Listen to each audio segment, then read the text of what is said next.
Hello everyone, I hope you are doing well. So हमने काफ़ी syllabus कर लिया है अभी तक, राइट, आरआरबी टीचिंग का। So now in this video we are going to learn about the major theories part. ठीक है, तो हम यहाँ तक कर चुके हैं process of growth and development and intelligence, क्योंकि आपको पता है कि बहुत सारी थ्योरीज हैं। इंटेलिजेंस की थ्योरीज हम कर चुके हैं, now we are going to do general theories, right.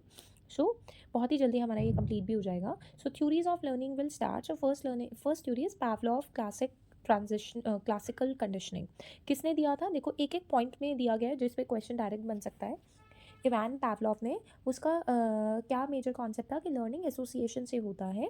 और इसमें उसने दो चीज़ें बताई, अंडर कंडीशनड, ठीक है, स्टिमुलस, जिसमें जो कि नेचुरली होगा। फॉर एग्जांपल, अनकंडीशन में आपने फूड डाल दिया तो उसकी वजह से कोई कंडीशनिंग नहीं की, उसके बाद आया उसके अगेंस्ट, जैसे फूड डाला उसके अगेंस्ट क्या आया, रिस्पॉन्स आया। ये भी नेचुरल था, विच इज़ मुंह में पानी आना। एंड देन कंडीशन स्टिमुलस में क्या था कि अगर फूड देने से पहले बेल की साउंड करती तो रिस्पॉन्स भी आएगा, विच इज़ सलाइवेशन भी होगी। ठीक है, तो एक डॉग ने ये लर्न किया कि अगर हम डॉग का रिस्पॉन्स को कंडीशन कर सकते हैं बाय रिंगिंग बेल। ठीक है, तो एसोसिएशन, क्योंकि ये थ्योरी किसके ऊपर है, ये थ्योरी है लर्निंग अकर थ्रू एसोसिएशन, मतलब हम अपने कुछ सीक्वेंसेस इस तरीके से करेंगे जिससे लर्निंग हो जाएगी। नेक्स्ट है स्किनर ऑपरेंट कंडीशनिंग। किसने दिया? बी.एफ. स्किनर ने। और उसने मेजरली किस पे काम किया? रिवॉर्ड और पनिशमेंट पे। उन्होंने कहा कि रिवॉर्ड्स जो होते हैं वो एक तरीके का रीइंफोर्समेंट होता है, जिसमें हम पॉजिटिवली एक बच्चे को रिवॉर्ड दे सकते हैं और नेगेटिवली बच्चे को कोई भी पनिशमेंट दे सकते हैं। जैसे, ठीक है, तो नेगेटिव रीइंफोर्समेंट भी होता है, पॉजिटिव भी। और पनिशमेंट क्या होता है? पनिशमेंट डिक्रीज करता है उस बच्चे का वो बिहेवियर का करना। और पॉजिटिव पनिशमेंट के अंदर हम कोई भी अनप्लीजेंट स्टिमुलस दे देते हैं, जिससे हम उसको बोलते हैं कि तुम बाहर चले जाओ, ठीक है, क्योंकि तुम लेट हो। अब इससे पॉजिटिव पनिशमेंट क्यों बोला गया है? इसलिए बोला गया है क्योंकि वो नेक्स्ट टाइम से क्या आएगा, जल्दी आएगा। एंड नेगेटिव पनिशमेंट क्या होती है? Removing a pleasant stimulus. आप बच्चे का जो प्रिविलेजेस हैं, जो उसको मिले हुए हैं, जैसे वो बच्चा टीवी देख रहा है, उन सबको हटा दोगे तो that is a negative punishment. ठीक है, उससे बच्चा कुछ सीखेगा नहीं यहाँ पे, right. Next theory says, actually this is a brief of it, जो मेजर पॉइंट्स हैं इन सब थ्योरीज के वो सारे ऐड किए हैं। पियाजे कॉग्निटिव थ्योरी वेरी इजी, आपने हर पेपर के लिए पढ़ा होगा। जीन पियाजे ने दी थी, बच्चा अपनी नॉलेज खुद कंस्ट्रक्ट कर सकता है। इसके लिए ना मैंने आपको एक ट्रिक बताई थी, विच इज़ SPCF। क्या बताया था? SP इन कमांडो फोर्स, ऐसे याद रख लेना। तो पहले आती है सेंसरी मोटर, बच्चा सेंसर से सीखता है। 0 to 2 ईयर प्री ऑपरेशनल में बच्चा सिंबल से सीखता है। लॉजिकल रीजनिंग बहुत कम होती है, 2 से 7 साल का रहता है। और कॉन्क्रीट ऑपरेशन में बच्चा लॉजिकल थिंकिंग करना शुरू कर देता है about concrete objects. And formal operation में 11 साल से ऊपर अब बच्चा बहुत ज़्यादा अच्छे लेवल पर रीजनिंग कर सकता है, एब्स्ट्रैक्ट थिंकिंग कर सकता है। ठीक है, तो ये सबसे मेजर इंपॉर्टेंट पॉइंट है। और एक चीज़ और इसमें डली नहीं है, मैं बता देती हूँ, बच्चों की जो गैंग एज होती है ना वो ये वाली होती है। ठीक है, तो ये चीज़ याद रखिएगा। ठीक है, देन एडल्टहुड जो आएगी वो आपकी फॉर्मल ऑपरेशन में आ जाएगी। Then comes to Bandura. Bandura की थ्योरी एल्बर्ट बंडूरा ने दी थी। अब बच्चा कैसे लर्न करता है? ऑब्जर्व करके और मॉडलिंग करके। ठीक है, कैसे आप बच्चों को शेप कर सकते हो, मतलब मॉडल कर सकते हो। अब इसमें की फीचर्स इसके थे कि अटेंशन, बच्चा दूसरों को ऑब्जर्व करके, दूसरों के बिहेवियर को ऑब्जर्व करके सीखेगा। उसके बाद वो रिटेन करेगा, उस बिहेवियर को दिमाग में रखेगा और उसी को रेप्लीकेट करेगा। ठीक है, जैसे फॉर एग्जाम्पल एक मदर है, उसने उसने अपने बच्चे के लिए क्या किया, बुक रीड करनी शुरू करी अपने बच्चे के सामने। तो बच्चे ने उस बिहेवियर को ऑब्जर्व किया, उसको रिमेंबर किया, तो वो भी रेप्लिकेट करेगा कि जो मम्मा बुक पढ़ेंगे तब बच्चे को भी बुक रीड करनी है। ठीक है, इससे क्या रहेगा, साथ में मोटिवेशन भी आएगा, इसके साथ साथ उसको रिवॉर्ड्स भी मिल सकते हैं, पनिशमेंट, ये सारी चीज़ें भी इसके साथ ऐड हो जाती है when we are talking about motivation. ठीक है, देन इसका एक एग्जाम्पल दिया है, एक जो चाइल्ड है learn to tie their shoes by watching a parent. Parent को वॉच करके बच्चा शूज़ बांधने क्या कर रहा है, स्टार्ट कर रहा है, शूज़ के लेसेस बांधने स्टार्ट कर रहा है। Next comes to constructivist approach. Constructivist ना कौन थे? वेगोस्की और ब्रूनर दोनों होते हैं। कई बार वेगोस्की नहीं होता है, ब्रूनर होता है। ठीक है, तो ये ध्यान रखिएगा, ब्रूनर भी कंस्ट्रक्टिविस्ट थे। बच्चा अपनी नॉलेज खुद बना सकता है on the basis of their experiences. Hands on learning, critical thinking, ये सारी चीज़ें बढ़ती हैं हैंड्स ऑन लर्निंग करने से। क्रिटिकल थिंकिंग ऑटोमेटिकली अच्छी हो जाती है। Then comes to theory of motivation. ठीक है, बहुत कम लोग मोटिवेशन थ्योरी पढ़ते हैं। मैस्लो ने दी थी motivation theory, and Abraham Maslow. अब उसका कहना था कि जो पर्सन है ना उसके अंदर कुछ चीज़ों की हायरार्की बना दी उसने ऐसे करके।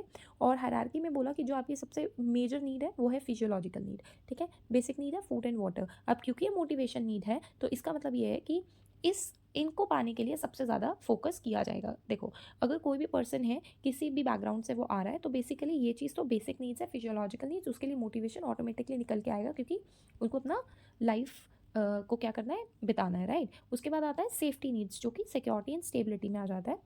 देन कम सोशल नीड्स में आती है आपकी लव और बिलोंगिंगनेस। फिर आती है जैसे अगर आप कहीं जॉब कर रहे हैं तो रिकॉग्निशन, आप चाहते हैं आपकी खुद की पहचान बने, खुद का सेल्फ एस्टीम हो। इवन बच्चों के अंदर भी देखा जाता है कि अगर उन्हें मॉनिटरशिप मिल रही है या उनको कोई आपने ड्यूटी दे दी गई है। और फाइनली सेल्फ एक्चुअलाइजेशन की, बच्चे को पता लगे कि एक्चुअली उसका पूरा पोटेंशियल क्या है या बड़े, ये स्टेज बहुत एंड में आती है। ठीक है, next theory is Herzberg two factor theory. किसने दी थी? फ्रेडरिक हर्सबर्ग ने दी थी।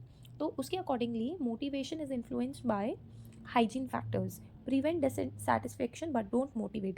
Example salary, job security. देखो मोटिवेशन कहाँ से आएगा कि किस तरीके का सैलरी है, किस तरीके का जॉब सिक्योरिटी है, ये डिससेटिस्फैक्शन कम करेगा, बट मोटिवेशन एक्चुअली नहीं दे रहा है। बट मोटिवेटर्स क्या करते हैं? मोटिवेटर्स एक सेटिस्फैक्शन की फीलिंग देते हैं, रिकॉग्निशन की, अचीवमेंट की।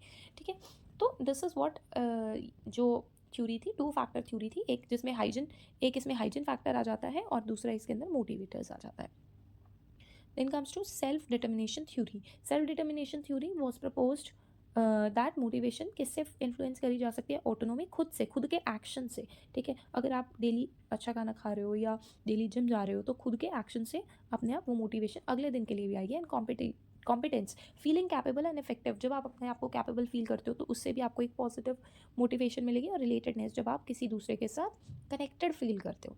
ठीक है, next theory is expectancy theory. It was given by Victor Vroom. Motivation depend करता है इस बिलीफ पे that effort leads to performance. अगर आप एफर्ट नहीं डालोगे, ठीक है, तो परफॉर्मेंस में कोई भी असर नहीं दिखेगा।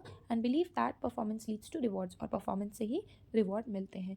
और इसमें बदले में क्या मिलेगा? Value of reward. So this is about all about theory which is expectancy theory. इस थ्योरी पे बहुत बार क्वेश्चन पूछे गए हैं, ये अच्छे से कर लेना। Drive reduction theory propose by Clark Hull. उसने मोटिवेशन थ्योरी दी थी और उसने कहा था कि जब तक आपके अंदर इंटरनल ड्राइव नहीं है ना कुछ करने की, तो आप वो काम नहीं करोगे। जैसे for example, if a person is hungry और थर्स्टी, ठीक है, तो वो ऑटोमेटिकली पानी के पास जाएगा और उसे पिएगा, या फिर वो ऐसी चीज़ें करेगा जिससे कि उसको पानी या खाना मिल पाए। ठीक है, ऐसे ही अगर आपको कोई भी रिवॉर्ड चाहिए तो इन्होंने यही बोला था कि एक्सट्रिंसिक और इंट्रिंसिक मोटिवेशन के बारे में, कि इंट्रिंसिक मोटिवेशन के थ्रू एक्सट्रिंसिक मोटिवेशन को ड्राइव नहीं बोलेंगे। ठीक है, पर इंट्रिंसिक मोटिवेशन से ड्राइव आती है and then a person is capable to do something, right. So at the end it concludes like कि जो थ्योरी ऑफ इंटेलिजेंस है, लर्निंग है, मोटिवेशन है, एक वैल्यूएबल इंसाइट्स प्रोवाइड करती है। And educators can use this framework to design lessons for the diverse learner needs. तो educators को क्या करना चाहिए? ऐसे आपको मेथड्स यूज़ करने चाहिए जो कि इन थ्योरी से रिलेटेड हो, क्योंकि ये थ्योरी प्रॉपर काम करके ही इसकी थीसिस बनाई गई है। तो इसके अकॉर्डिंग ही हम डाइवर्स लर्नर की लर्निंग को अच्छा कर सकते हैं, और ताकि बच्चे की ओवरऑल डेवलपमेंट हो सके। So I hope this video is productive for you. So if you really like the video, please hit the subscribe button. Thank you so much for watching.